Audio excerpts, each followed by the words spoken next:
ನಮಸ್ಕಾರ ಗೆಳೆಯರೆ, ತಮ್ಗೆಲ್ರಿಗೂ ಪ್ರಜಾ ಇನ್ಫೋ ಚಾನೆಲ್ಗೆ ಸ್ವಾಗತ. ಸೊ ಗೆಳೆಯರೆ, ಭಾರತದ L&T ಕಂಪನಿಯು ಎಂತಾದನ್ನ ಮಾಡಿ ತೋರಿಸಿದೆ ಅಂದರೆ ಇದರಿಂದ ಅವರು ಜರ್ಮನಿಯ ಅಹಂಕಾರವನ್ನ ಮುರಿದಿದ್ದಾರೆ.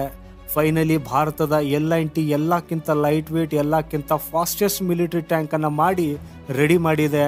ಹಾಗೂ ಅದಕ್ಕೆ ಜೋರಾವರ್ ಲೈಟ್ ವೇಟ್ ಟ್ಯಾಂಕ್ ಅನ್ನೋ ಹೆಸರನ್ನ ಕೊಡಲಾಗಿದೆ. ಈ L&T ಆರ್ಮರ್ ಸಿಸ್ಟಮ್ ಕಾಂಪ್ಲೆಕ್ಸ್ ಗುಜರಾತಿನಲ್ಲಿ ಲೊಕೇಟೆಡ್ ಇರುವಂತಹ ಈ ಕಂಪನಿಯು ಈಗ ಇಂಟರ್ನಲ್ ಟೆಸ್ಟಿಂಗ್ ಮಾಡುತ್ತಿದ್ದು, ಇದನ್ನ DRDO ಮತ್ತು L&T ಕೂಡಿಕೊಂಡು ತಯಾರಿಸುತ್ತಿದೆ. ಇಂಡಿಯನ್ ಆರ್ಮಿಯ ಸ್ಪೆಸಿಫಿಕೇಶನ್ ಅನ್ನ ಗಮನದಲ್ಲಿಟ್ಟುಕೊಂಡು, ಸ್ಟ್ರಾಟಜಿ ನೀಡ್ಸ್ ಅನ್ನ ಗಮನದಲ್ಲಿಟ್ಟುಕೊಂಡು ಈ ಪೂರ್ತಿ ಟ್ಯಾಂಕ್ ಅನ್ನ ಡಿಸೈನ್ ಮಾಡಲಾಗಿದೆ.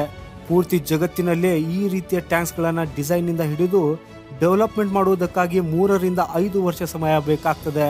ಆದರೆ ಭಾರತವು ಈ ಪೂರ್ತಿ ಕೆಲಸವನ್ನ ರೆಕಾರ್ಡ್ ಮಾಡುತ್ತಾ ಕೇವಲ 18 ತಿಂಗಳಲ್ಲೇ ಕಂಪ್ಲೀಟ್ ಮಾಡಿ ತೋರಿಸಿದೆ. ಭಾರತೀಯ ಸೇನೆಗೆ L&Tಯ ಮೇಲೆ ಬಹಳ ಹೆಚ್ಚಿನ ವಿಶ್ವಾಸ ಇತ್ತು. ಯಾಕಂದ್ರೆ ಈ ಹಿಂದೆ L&Tಯು ಭಾರತೀಯ ಸೇನೆಗೆ K9 ವಜ್ರ ಸೆಲ್ಫ್ ಪ್ರೊಪೋಲ್ಡ್ ಹೌಜರ್ಸ್ ಅನ್ನ ಪೂರೈಸಿದೆ. ಹಾಗೂ ಇದರಿಂದ ನಮ್ಮ ಆರ್ಮಿಗಾಗಿ ಅವರು ಬಹಳ ಬಲವಾದ ಅಡಿಪಾಯವನ್ನ ಹಾಕಿದ್ದಾರೆ. ಅಲ್ಲಿಂದ ಇಲ್ಲಿಯವರೆಗೆ ಭಾರತೀಯ ಸೇನೆಯು L&Tಯ ಡಿಫೆನ್ಸ್ ಇಕ್ವಿಪ್ಮೆಂಟ್ ನ ಮೇಲೆ ಸಂಪೂರ್ಣ ನಂಬಿಕೆಯನ್ನ ಇಟ್ಟಿದೆ. ನಮ್ಮ ಈ T90 ಹೆವಿ ಡ್ಯೂಟಿ ಟ್ಯಾಂಕುಗಳು ಚೀನಾದ ಗಡಿಯಲ್ಲಿ ಅಷ್ಟೊಂದು ಪರಿಣಾಮಕಾರಿ ಅಂತ ಸಾಬೀತಾಗದಿದ್ದಾಗ ಆಗ ಭಾರತೀಯ ಸೇನೆಗೆ ಇಂತಹ ಲೈಟ್ ವೇಟ್ ಟ್ಯಾಂಕುಗಳ ಅಗತ್ಯವಿತ್ತು. ಇಂತಹ ಪರಿಸ್ಥಿತಿಯಲ್ಲಿ ಭಾರತಕ್ಕೆ ಈ ಗುಡ್ಡಗಾಡು ಪ್ರದೇಶಗಳಲ್ಲಿ ಸುಲಭವಾಗಿ ನಿಯೋಜಿಸಬಹುದಾದ ಅಂತಹ ಲೈಟ್ ವೇಟ್ ಟ್ಯಾಂಕುಗಳು ಬೇಕಾಗಿದ್ದವು.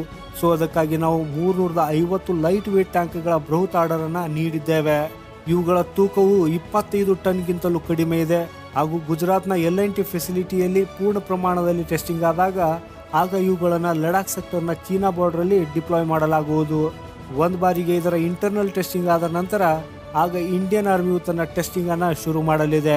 ಆಗ ಅಲ್ಲಿ ಇದು ಹಾಟ್ ವೆದರ್ ಕಂಡೀಷನ್ ಇಂದ ಹಿಡಿದು ಕೋಲ್ಡ್ ವೆದರ್ ಕಂಡೀಷನ್ ಹಾಗೂ ಬಹಳಷ್ಟು ಎಂತಹ under water proof test, awareness test, ಇಂತಹ ಬಹಳಷ್ಟು ಎಲ್ಲವುಗಳನ್ನ ಟೆಸ್ಟ್ ಮಾಡಲಾಗುವುದು. ಅಂಡ್ ದೆನ್ ಅಂಡ್ ಓನ್ಲಿ ಇದನ್ನ ಅಫಿಷಿಯಲ್ ಆಗಿ ಇಂಡಿಯನ್ ಆರ್ಮಿಯ ಫ್ಲೀಟ್ ಅಲ್ಲಿ ಸೇರಿಸಿಕೊಳ್ಳಲಾಗುವುದು.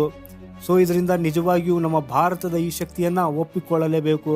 ಯಾಕಂದ್ರೆ ಈ ಟ್ಯಾಂಕ್ ಅನ್ನ ನಾವು ಕೇವಲ 18 ತಿಂಗಳ ಸಮಯದಲ್ಲಿ ಮಾಡಿ ರೆಕಾರ್ಡ್ ಅನ್ನ ನಿರ್ಮಿಸಿದ್ದೇವೆ. ಹಾಗೂ ಈ ಕೆಲಸಕ್ಕಾಗಿ ಪ್ಲೀಸ್ L&Tಗಾಗಿ ಒಂದು ಲೈಕ್ ಮಾಡಲೇಬೇಕು. ಜೊತೆಗೆ ಕಾಮೆಂಟ್ಸ್ ಅಲ್ಲಿ ಜೈ ಹಿಂದ್ ಬರೆಯೋದನ್ನ ಮರೆಯದಿರಿ. ಈ ರೀತಿಯ ಭಾರತದ ಯೂಸ್ಫುಲ್ ಅಂಡ್ ಇನ್ಫಾರ್ಮೇಟಿವ್ ವಿಡಿಯೋಗಾಗಿ ಚಾನೆಲ್ ಸಬ್ಸ್ಕ್ರೈಬ್ ಮಾಡಿ. ಸಿಗೋಣ ಮುಂದಿನ ಮತ್ತೊಂದು ಇಂಟ್ರೆಸ್ಟಿಂಗ್ ವಿಡಿಯೋದೊಂದಿಗೆ. ವಂದೇ ಮಾತರಂ, ಭಾರತ್ ಮಾತಾ ಕಿ ಜೈ.